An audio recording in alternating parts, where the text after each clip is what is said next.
disclosure, yes, we're going to talk more about the lawsuits, the settlements, the NAR, and frankly, it's because my mama hen got very activated this weekend.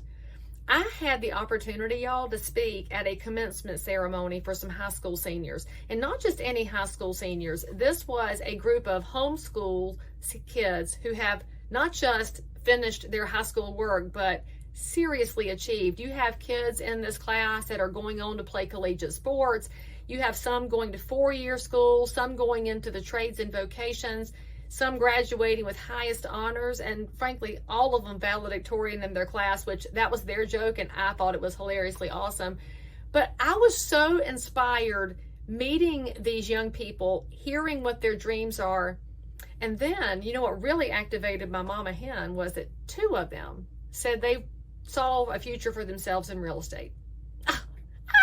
Take me back to before the lawsuits and before the settlement. Buddy, my car to be out so fast, or let's get you a license, let me get you under my wing. I want to help you grow and make something of this. And then you look at where we are right now, and we're looking at a very rocky future in real estate. Very rocky. And it's not just because we're undergoing some structural change, it's because the attacks on real estate are coming from the highest levels of government, from the executive branch. And all the letter agencies, which are full of lifelong bureaucrats, and I don't know how anybody gets them out of power. And it comes from hedge funds and Wall Street and big money. And it comes from little skeevy class action lawyers that want to make a fortune off of us. And it comes from inside our ranks where we can't seem to get our act together sometimes. So I worry a little bit. I worry about how we're going to create the next generation of entrepreneurs that's going to serve our neighbors. That's the biggest outcome that's worrying me right now, because honestly, y'all, houses are going to be bought and sold.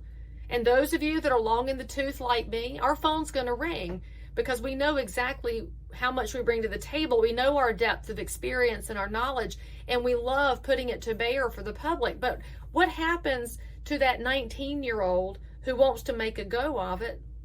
How are they going to get a foothold as the market changes? I think we're in a race to the bottom right now before we race back out of the bottom, because the public does not always want the cheapest possible outcome. A lot of people understand that you do get what you pay for. But with that being said, are we going to have enough opportunities for young people to get into the business?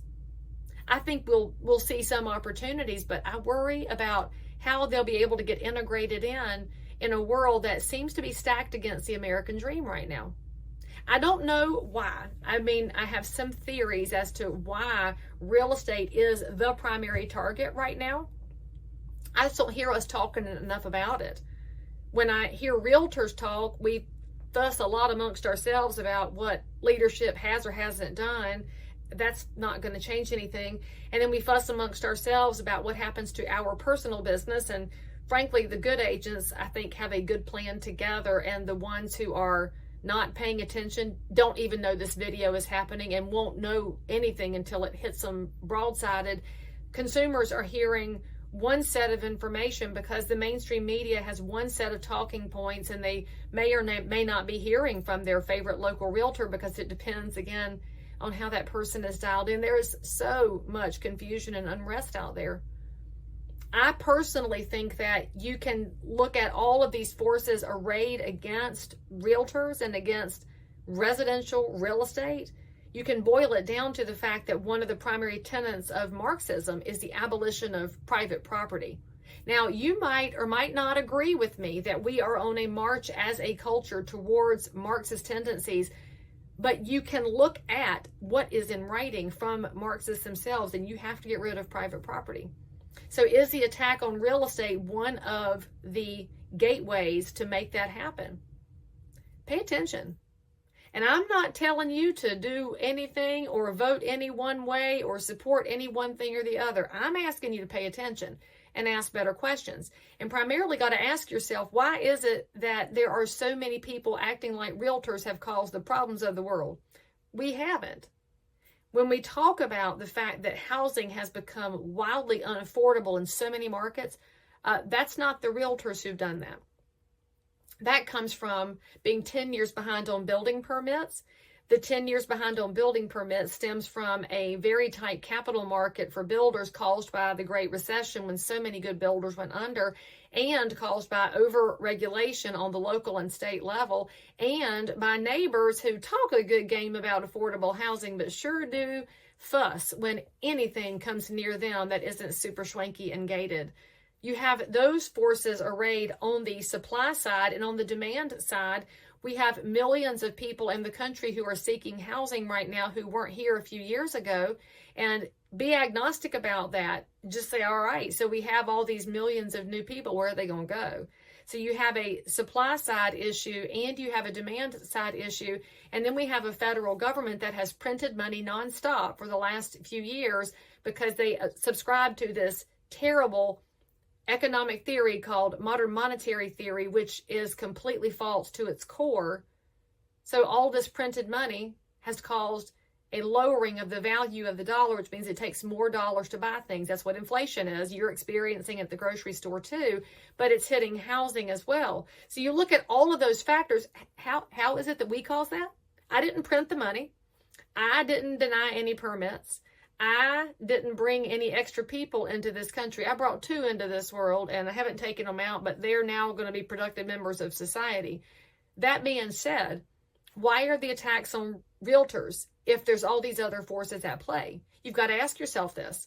And then I think to myself, but I need these young people to look past all of this and first of all bring us some solutions, because it's going to take some big solutions to get through the next 2 to 3 years of real estate before everything sorts out to a place that's beneficial to the consumer, if we can sort it out.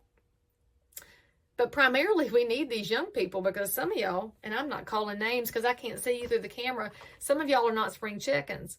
The average age of a realtor is 56 years old. Now, why is it older than perhaps a first-year teacher? Well, for most people, real estate is a second or third career, and it is a second or third career for a couple of reasons. The first one is this is a very expensive business.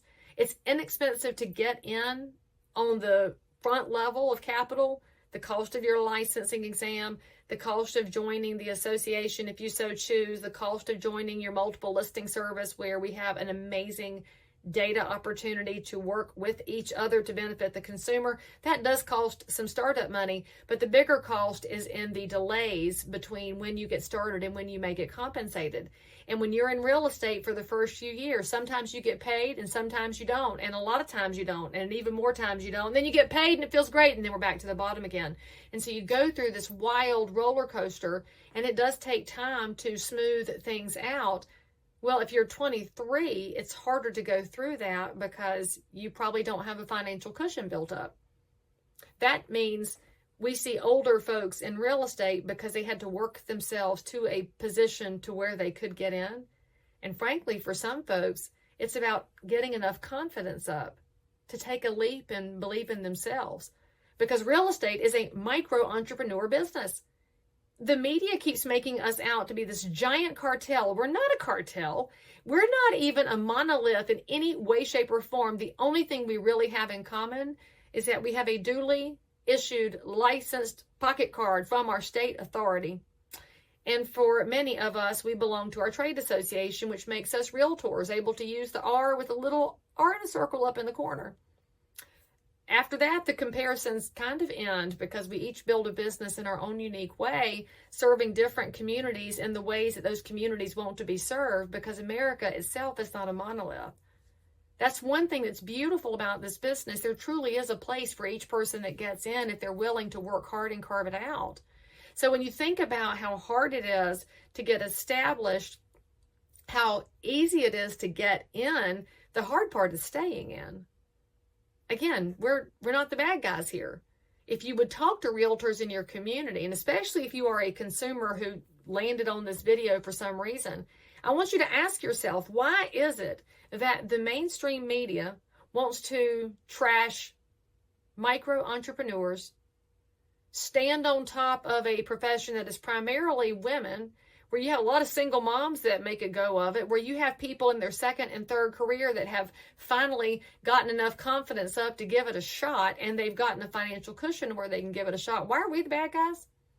Because one person somewhere got mad at a real estate agent one time, so we're all the bad guys here? If you're speaking up and you're supporting the lawsuits and the outcomes, you really think class action lawyers are more worthy of protection than realtors? In fact, we don't even ask to be protected. We generally ask to be left alone to build our businesses and let the consumer pick. Because if I do a good job, consumers will hire me. And if I'm terrible, consumers will tell the world I'm terrible too. We all rely on word of mouth. And our people, we've been good with that for a long time. But now you want to defend class action lawyers that are going to take home 9 figures when the average realtor makes a little under $50,000 a year? Now, granted, some do really well and some do really poorly. I'm pulling an average out because, hey, that's the numbers we have to go off of. But I'm just going to tell you that the class action lawyers are making more on this lawsuit than any realtor I know, even a top producing realtor. Because what we do is very time intensive and emotion intensive, which is another reason I want to think about how we can keep these young people involved. I know I've rambled a little bit here, but as we think through this, if the average age of an existing realtor is 56 and they don't want to work forever, how are we going to replace ourselves if there's not a place for young, energetic, bright people to get into real estate? I want to make sure that as we think through the consequences of these lawsuits and the settlements, that we as individual entrepreneurs are still encouraging other people to get into this business. That when you find somebody in the restaurant that you love frequenting who's amazing at waiting tables, you tell them about licensure and you tell them that there's a broker in town that will pour into them. And I'm just going to pray that we keep enough brokers around that can pour into the next generation so they can find a way through. Because the public needs you. The public needs the next generation of realtors too. I hate to admit this because only Claire all knows how old I am, but when I talk to the young people, they do not look at me as a peer. Even though I look in the mirror and I still think I'm in my 20s, that's actually completely not true. As it turns out, most people do want to work in their peer groups. I've watched this in my own business. When I got into real estate and I was in my 20s, I worked with a lot of single people who were buying their first houses. And then as I got married, I worked with young marrieds who were buying houses. And then as I had kids, I worked with families with kids. And as I am becoming an empty nester, I'm working with empty nesters. And because I'm a sandwich generation handling aging parents and aging kids, I'm also working a lot with people who are in my parents' category. And that's what real estate does. So you have to ask yourself this: if we don't find a way to get the young people in to encourage our young entrepreneurs, their generation won't have that peer support to go after real estate. Is that part of the big message here? I do love it. There is a bigger embrace than ever of community colleges, trade and vocational schools, and I think real estate falls in that space. So if we're going to encourage our young people to avoid the crazy debt of college for degrees that may or may not help them, we've got to make sure we keep this pathway open. Because real estate speaks to that person who's got an entrepreneurial mindset, but they want to fall into a pathway where there's some guidance. They may not want to create it completely from scratch like Elon Musk has, but they may want to say, I want to learn your framework and then build my own house. And that's what has always existed in real estate. Then we're going to see this fact that they're going to work with their peers and probably show them a different way altogether. It's not impossible for young people to buy, no matter what the media says. Ignore those headlines and pay attention around you to where the opportunities are. I say all of this as a little bit of a thought process and a commencement speech to you, my real estate friends, or the consumer who's watching this.